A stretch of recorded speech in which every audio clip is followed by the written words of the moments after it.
Tutti con il naso all'insù per vedere Drago, l'elicottero dei Vigili del Fuoco, atterrare sul piazzale della caserma di Treviso.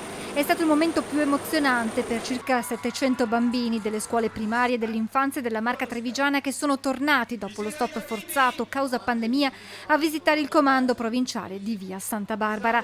I piccoli hanno visto da vicino i mezzi usati durante gli interventi e hanno assistito alle dimostrazioni pratiche simulate per vari scenari incidentali.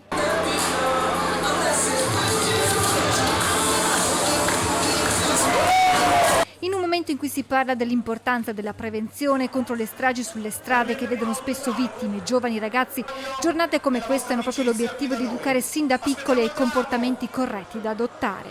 Queste giornate sono pensate proprio per loro, i Vigili del Fuoco le organizzano frequentemente in modo che passino anche quei concetti sulla prevenzione e la sicurezza sia in ambito domestico che in ambiti esterni, quindi anche quelli della sicurezza stradale di cui c'è tanto bisogno in queste ultime settimane. Parlare di sicurezza fin da piccoli significa far crescere i bambini con una consapevolezza di quello che possono fare e di come si devono comportare, quindi queste iniziative sono importanti proprio per queste finalità. Alla giornata dedicata alle scuole, oltre ai Vigili del Fuoco, presenti anche i cinofili dell'Associazione La Marca con i loro cani fondamentali in caso di valanghe o terremoti e poi tutte le altre forze dell'ordine in prima linea nelle situazioni di emergenza. Complementarietà delle attività di soccorso, quindi divise diverse, uomini e donne con divise diverse che intervengono nei soccorsi, ognuno con la sua competenza, i Vigili del Fuoco, i volontari della Protezione Civile, i sanitari del SOE 118,